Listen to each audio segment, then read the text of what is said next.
Well, our poet of the day is Mary Oliver. In fact, I chose that prayer chant, whose words are by Rumi, right? Because Mary Oliver read a little bit of Rumi every day. She read a lot of poets. I have to tell you, I have rarely had such a good time putting a sermon together as I had this week. The only difficulty I encountered is that there's way too much material. So I had to cut and cut and cut. We'll see how this works out. So I wanted to give you a little bit of biography so you have some context about her life, and a little bit of her own writing, both poetry and prose. She wrote some very interesting prose. And then just a little bit of my own reflection on her spirituality, and the journey that she traveled. And of course, if you're intrigued and you want more, there are a bunch of Mary Oliver books up here that you're welcome to come look at afterwards. All I can say is it's really too bad this lady has passed away, because I would so totally love to sit down and have coffee with her. I mean, I kept going, oh yeah, but of course, you should come to our church, really. I think you would like it there. Anyway, okay, so here we go. The actual facts. Mary Oliver was born in 1935, which makes her just a teensy bit older than most of us, in Maple Heights, Ohio, which was then an outlying suburb of Cleveland. She describes her family as dysfunctional. It never got very specific, but she let us know how she felt in this particular poem, which is called "To Be Human is to Sing Your Own Song." And it goes like this. Everything I can think of that my parents thought or did, I don't think, and I don't do. I opened the windows, they shut them. I pulled open the curtains, they shut them, if you get my drift. Of course, there were some similarities. They wanted to be happy and they weren't. I wanted to be Shelley and I wasn't. I don't mean I didn't have to avoid imitation. The gloom was pretty heavy. Oh, but then for me, there was the forest where they didn't exist, and the fields where I learned about birds and other sweet tidbits of existence. The song sparrow, for example. In the song sparrow's nest, the nestlings, those who would sing eventually, must listen carefully to the father bird as he sings and make their own song in imitation of his. I don't know if any other bird does this, or in nature's way has to do this, but I know a child doesn't have to, doesn't have to, doesn't have to, and I didn't. That's really all she had to say on that subject. You get the feeling, don't you? She went her own way. And as the poem suggests, she found refuge in nature. From an early age, she was comfortable by herself, in the woods, in the meadows, by the streams, watching, learning, noticing everything. If she was indoors, she was mostly reading. I mean, she was a classic introvert from the get-go. Mary was an indifferent student, but managed to finish high school. She dabbled in college at Ohio State and Vassar, but never graduated. Instead, after a visit to poet Edna St. Vincent Millay's estate, Steepletop in New York, she became an assistant to Edna's sister Norma and helped organize the late poet's papers. She spent 6 or 7 years with Norma, steeped in Edna St. Vincent Millay's papers, which means she saw the output of a published poet. It was kind of like an apprenticeship where the master has passed away already, but she saw what a poet did. And I think it was at that point that she figured out, oh, You can actually make a life doing this. I like it. I like it. I like it. Yeah. And it was at Steepletop in the late 1950s that she met Molly Malone Cook, a bohemian. That's what they called them before hippies. They were bohemians. They just went their own way. A bohemian photographer, 10 years her senior. It was love at first sight, and they were devoted partners until Molly's death in 2005. So Molly took the photograph that's on the front of the bulletin. And in fact, one of the books up here, it's called Our World, is a lovely collection of Molly's photographs that Mary curated after Molly died. I think it was kind of how she worked through her loss, was to do this project of curating the photographs and then writing text that went with it. And it's a really lovely book. They didn't have much money, but they managed a little travel, and one of the spots they visited was Provincetown, which is way out at the end of Cape Cod. They absolutely loved it. The light, the confluence of the ocean and the pine woods, the small village with lots of Portuguese fishing families, the artist community. It sounded a lot like Pescadero, right? There's one stoplight, one doctor, one drugstore, and everybody knew each other. They decided to settle there, and except for some teaching stints where Mary would go off and do a semester at Bennington or hither and yon, they were there for 40 some years. Molly had a photography gallery. In the early days when photography was just starting to be recognized as an art form, and she's over there selling prints by people like Ansel Adams and Edward Steichen, and she was in that crowd of early art photographers. Eventually she added a bookstore. Mary wrote, "We live, M and I, about 10 feet from the water. When there's a storm and the wind pushes toward us from the southeast, we live about a foot from the water." Every day, Mary spent hours outdoors, on the beach, in the woods, walking and noticing. Poems would just come to her. And she began to carry a small notebook and a pencil to capture the ideas. Apparently one day the pencil got lost, and she had that utter frustration of, I've got an idea and I've got my notebook and I got nothing to write with. So after that, she took to stashing pencils in the trees so she could always find one out there. Something about that just strikes me as very humorous. What the heck is this pencil doing in the tree? It's Mary's. Molly wrote in her journal at one point about their routine when Mary returned from a walk. "Mary has just returned with yellow flowers and a wet Luke," Luke was one of their many dogs, "who's been swimming in the ponds. I always ask her for news." What does that mean? What news am I looking for? Well, good news, I imagine, but what I mean is news of humans. Mary comes home with fox news, bird news, and her loving friends, the geese, Merlin and Dreamer, who are going to become parents under Mary's eyes once again. How many years has she been watching them? They come running to her. That's Mary's news. When they were young, they often found themselves literally foraging for dinner. And Cape Cod was a terrific place to do that, right? You got clams and fish and cranberry bogs and mushrooms in the pine woods. Mary writes in that Our World in the photography book, "I remember one evening making rice. Rice with chicken and almonds," I said to Em as I set the bowls on the table, "only the almonds are imaginary and the chicken ran away."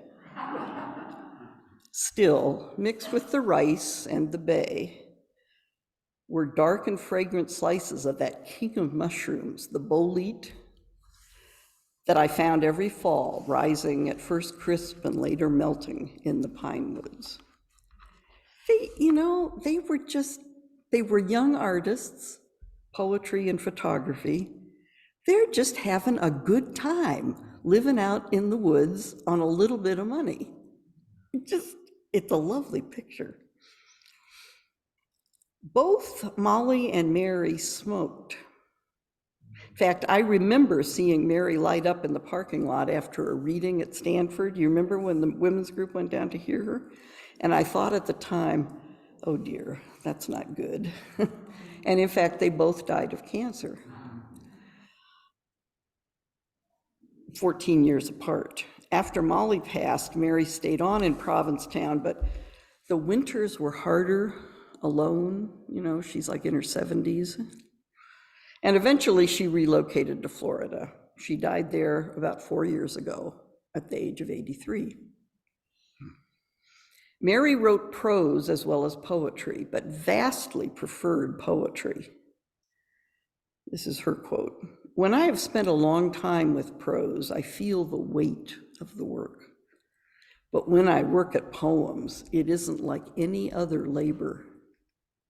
Poems either do not succeed or they feel as much delivered as created." It's almost as a sense in which she saw herself as a channel for these truths that her poems reveal.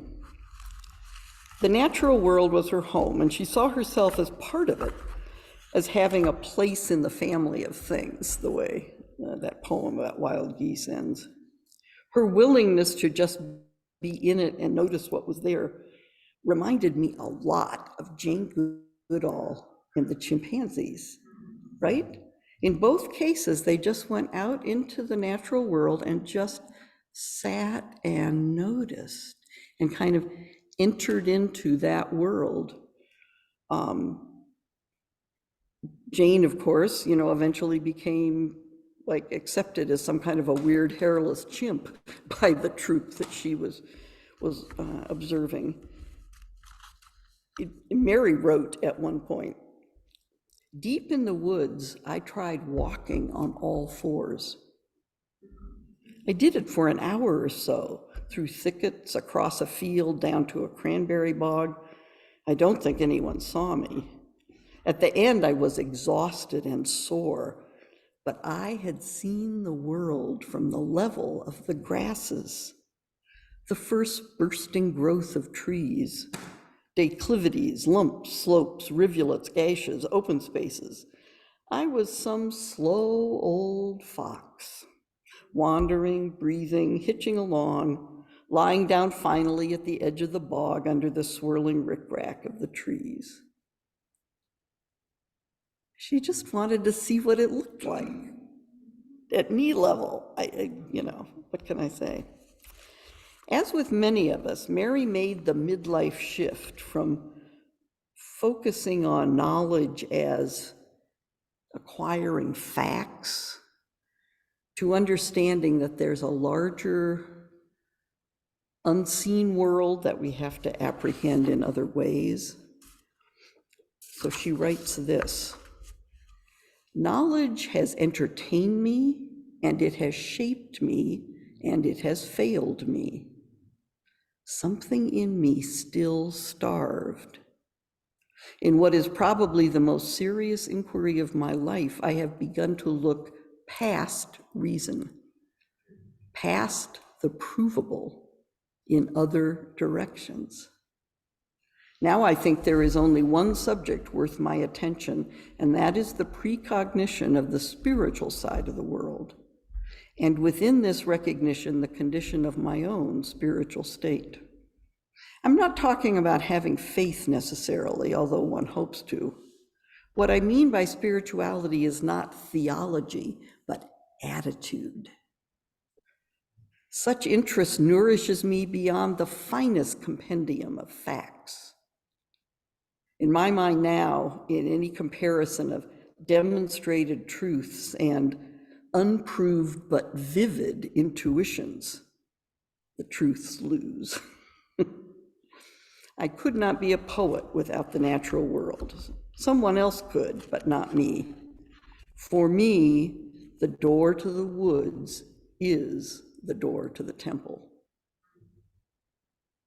And so her spirituality was expressed through her experiences out in nature. One day in particular was special. And this is the paragraph which is buried in one of her essays, and I'm like, Oh, we have to hear about this. Once, years ago, I emerged from the woods in the early morning at the end of a walk, and it was the most casual of moments.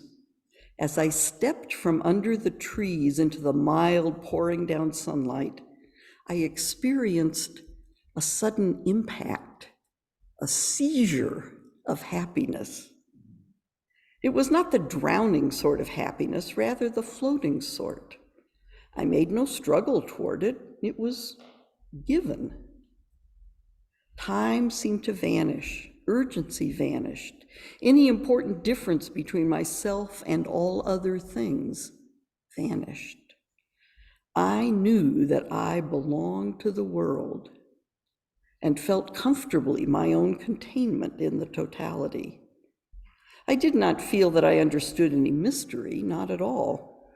Rather, that I could be happy and feel blessed with the perplexity. The summer morning, its gentleness, the sense of the great work being done, though the grass where I stood scarcely trembled. As I say, it was the most casual of moments, not mystical as the word is usually meant, for there was no vision or anything extraordinary at all, but only a sudden awareness of the citizenry of all things within one world. Leaves, dust, thrushes and finches, men and women, and yet it was a moment I have never forgotten, and upon which I have based many decisions in the years since. She got it. That sense of oneness that meditators strive for, that Thomas Merton wrote about in Louisville on the corner of 4th and Walnut, where he suddenly sees that all people are connected, they're all shining like the sun. Jill Bolte Taylor felt it. She had to take her left hemisphere offline during a stroke, but she got there. You don't get to choose the time or place. The best you can do is to prepare yourself by creating opportunities, which Mary did by being outdoors. And then all of this was inevitably reflected in her poetry. So I'd like to share they're all short, 3 of my favorites. This one is called Mysteries, Yes. Truly, we live with mysteries too marvelous to be understood. How grass can be nourishing in the mouths of the lambs. How rivers and stones are forever in allegiance with gravity while we ourselves dream of rising. How 2 hands touch and the bonds will never be broken. How people come from delight or the scars of damage to the comfort of a poem. Let me keep my distance always from those who think they have the answers. Let me keep company always with those who say, look, and laugh in astonishment and bow their heads. That, by the way, is a good description of why I belong to this church. Keeping distance from those who think they have the answers, and company with those who say, look and laugh with astonishment and bow their heads. Okay, the second one is called How I Go to the Woods. Ordinarily, I go to the woods alone, with not a single friend, for they are all smilers and talkers and therefore unsuitable. I don't really want to be witnessed talking to the catbirds or hugging the old black tree. I have my way of praying, as you, no doubt, have yours. Besides, when I am alone, I can become invisible. I can sit at the top of a dune as motionless as an uprise of weeds until the foxes run by unconcerned. I can hear the almost unhearable sound of the roses singing.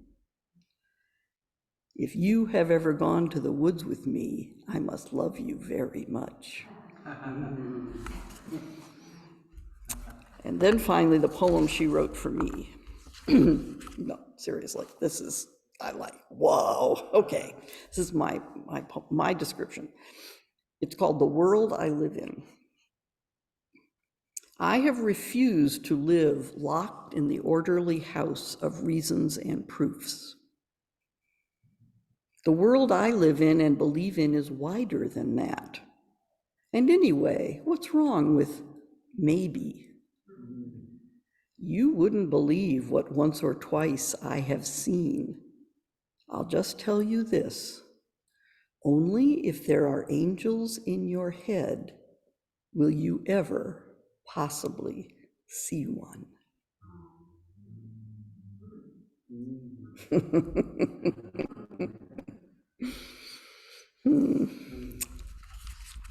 Death began to show up more often in Mary's poems after Molly's passing. Here is part 4 from At the River Clarion. There was someone I loved who grew old and ill. One by one, I watched the fires go out. There was nothing I could do except to remember that we receive and then we give back.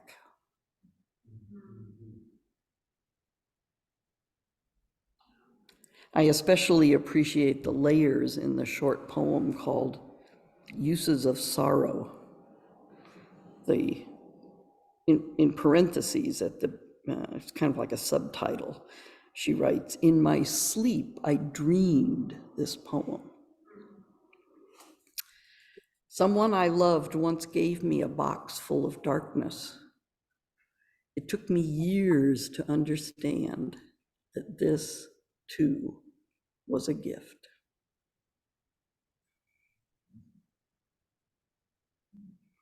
She wrote at the end of the poem, When Death Comes, when it's over, I want to say, all my life I was a bride married to amazement. I was the bridegroom taking the world into my arms. I think she succeeded.